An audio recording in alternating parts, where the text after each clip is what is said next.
Oi, eu sou a Amanda e hoje a gente vai continuar estudando a lição dessa semana dos adolescentes. Essa semana a gente está na lição 9, título Ergam a Cabeça. E agora eu vou ler o texto-chave. Haverá sinais no sol, na lua e nas estrelas, sobre a terra, angústia entre as nações, em perplexidade por causa do bramido do mar e das ondas.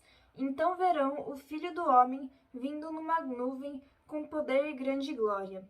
Ora, quando estas coisas começarem a acontecer, levantem-se e fiquem de cabeça erguida, porque a redenção de vocês está próxima. Lucas 21, 25 a 28. Essa semana a gente vai falar de dois capítulos do livro, né, que é o capítulo 16 e o capítulo 17. E o capítulo 16, ele fala da vinda do evangelho para a América.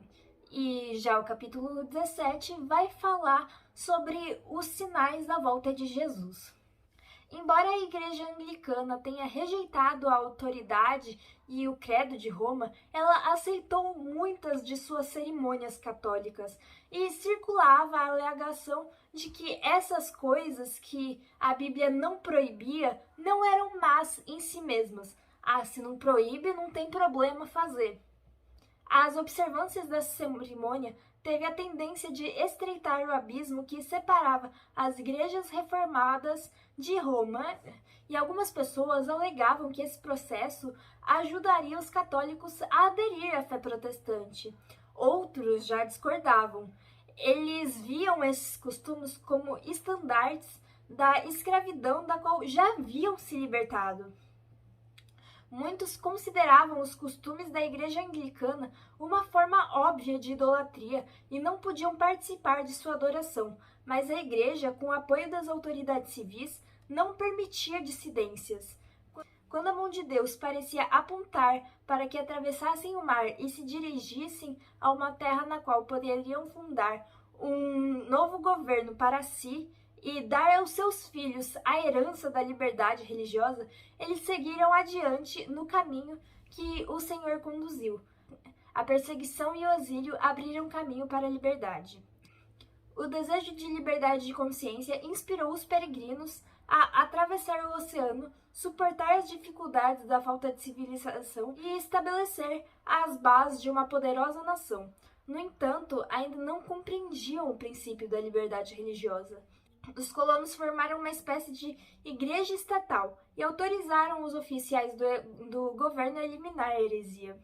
Tinha tanto poder nas mãos da igreja que isso levou ao resultado inevitável da perseguição. Eles não eram mais os perseguidos e sim os perseguidores, né? Eles não entendiam o princípio da liberdade religiosa. E assim como os primeiros peregrinos, Roger Williams foi para o Novo Mundo em busca da liberdade religiosa. Mas, ao contrário deles, ele reconhecia aquilo que tão poucos entendiam até então, que a liberdade é direito absoluto de todos. Williams ele foi a primeira pessoa do cristianismo moderno a estabelecer o governo civil baseado na doutrina da liberdade de consciência. Ele diz que ninguém deveria ser forçado a cultuar ou apoiar qualquer tipo de adoração contra a própria vontade. As pessoas respeitavam Roger Williams, porém eles não podiam tolerar sua exigência por liberdade religiosa. E para evitar a prisão, ele foi forçado a fugir para a floresta deserta durante o frio e as tempestades do inverno. Ele diz que por 14 semanas teve várias dificuldades com o clima rigoroso. Ele não tinha nem cama, nem comida, né? Mas Deus realizou um milagre na vida dele. Deu alimento para ele e um lugar para ele se abrigar. Ele prosseguiu com sua dolorosa fuga até encontrar segurança em meio a uma tribo de índios cuja confiança e afeição havia conseguido conquistar. Roger Williams lançou as bases do primeiro Estado moderno ao reconhecer o direito de que todas as pessoas deveriam ter liberdade para adorar a Deus de acordo com a luz da própria consciência. Seu pequeno Estado, que ele fundou, Rhode Island, cresceu e prosperou até seus princípios fundamentais, liberdade civil e religiosa, se tornarem as pedras fundamentais da República Norte-Americana. espalhou-se por toda a Europa a notícia acerca de uma terra na qual todos podiam desfrutar os resultados do próprio trabalho e obedecer à sua consciência. Milhares rumaram para as praias do Novo Mundo.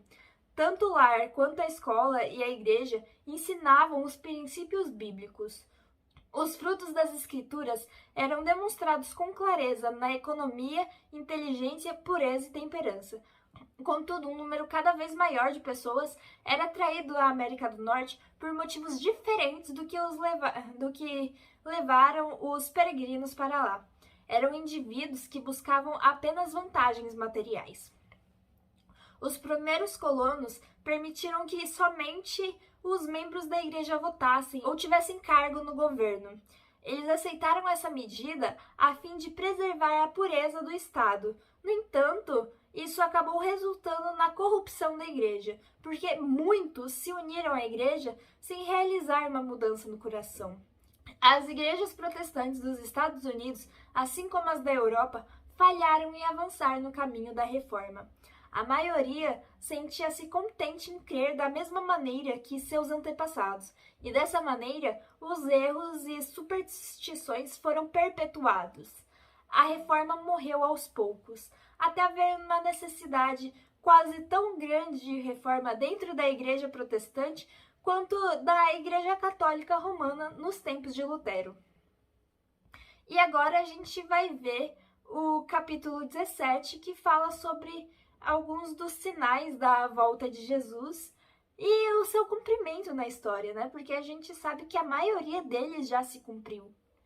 A promessa da segunda vinda de Cristo para completar a grande obra da redenção é o principal tema das Sagradas Escrituras. E desde que Adão e Eva saíram do Jardim do Éden, os filhos da fé aguardaram a vinda do prometido que os levaria novamente ao paraíso perdido.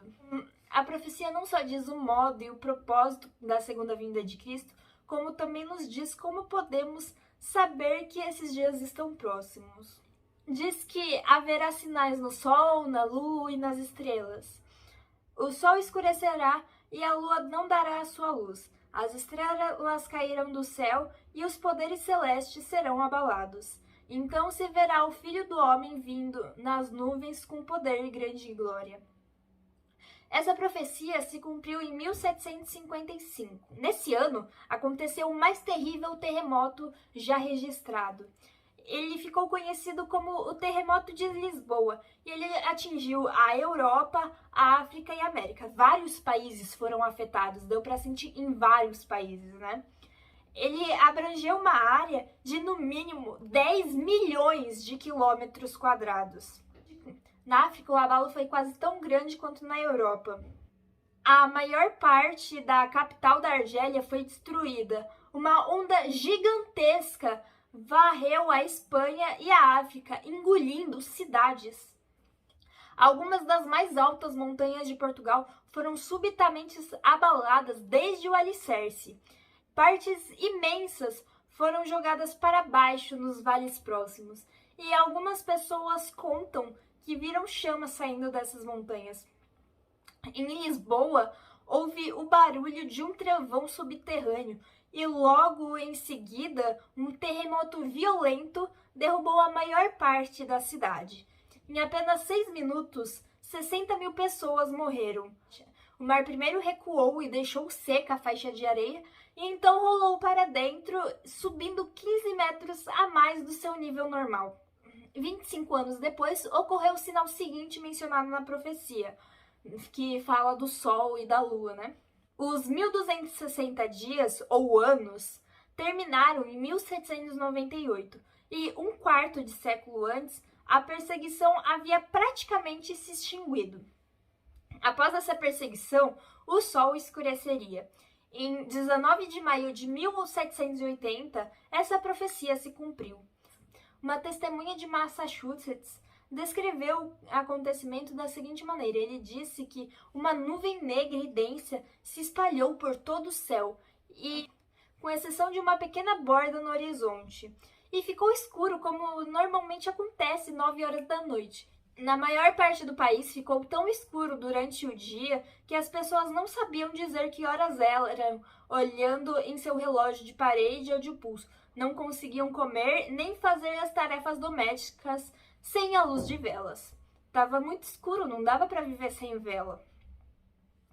Quando a noite chegou, sua escuridão foi tão estranha e aterrorizante quanto as trevas do dia. Embora fosse quase lua cheia, nenhum objeto ficava visível sem o auxílio de uma luz artificial. Quando passou de meia-noite, a escuridão desapareceu. E ao ficar visível pela primeira vez, a lua tinha a aparência de sangue. O dia 19 de maio de 1780 ficou na história como o dia escuro. A descrição das testemunhas ecoa as palavras do profeta Joel, registradas 2.500 anos antes. Diz que o sol se tornará em trevas e a lua em sangue, antes que venha o grande e temível dia do Senhor. E Cristo disse que quando essas coisas começassem a acontecer, era para a gente se levantar, erguer a cabeça, porque estaria próximo da nossa redenção. Isso é o que está escrito no texto-chave, né?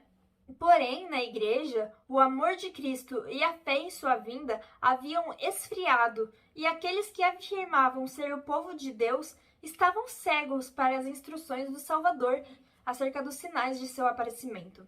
Eles negligenciaram a doutrina do segundo advento até ela ser, em grande medida, ignorada e esquecida, em especial nos Estados Unidos. A devoção desgastante por ganhar dinheiro, a corrida em busca de popularidade e poder levaram o povo a adiar para o futuro bem distante o dia solene no qual o mundo, conforme conhecemos, irá passar. O Salvador predisse a condição espiritual vulgar dos crentes que predominaria pouco antes de seu segundo advento. E ele disse para nós nos prepararmos para essas coisas, para nós estarmos preparados e não nos deixarmos levar por essas coisas, né? E não nos deixarmos levar como outros deixaram. Assim como esses cristãos que fala aqui. Com a aproximação do grande dia, a palavra de Deus avisa seu povo a se voltar para ele com arrependimento. A fim de preparar um povo para permanecer firme no dia de Deus, uma grande obra de reforma deveria ser feita. E em sua misericórdia, o Senhor estava prestes a enviar uma mensagem para despertar aqueles que afirmavam ser seu povo e conduzi-los a se preparar para a vinda de Cristo. A gente encontra essa advertência em Apocalipse 14. Ali, uma mensagem em 3 partes é representada sendo proclamada por seres celestiais e seguida imediatamente pela vinda do Filho do Homem. E João diz que tinha um anjo que voava pelo céu e carregava o evangelho eterno em suas mãos para proclamá-lo aos que habitavam na terra. Deus, ele confiou a nós a obra de pregação. Santos anjos nos direcionam, mas são servos de Cristo na terra que fazem o trabalho de proclamar o Evangelho. E essa é a nossa missão, né? E por hoje é só. A gente se vê de novo amanhã. Dá um like nesse vídeo, compartilhe para todo mundo, ativa o sininho para a gente estudar a lição junto todo dia. E tchau, até amanhã. Um beijo.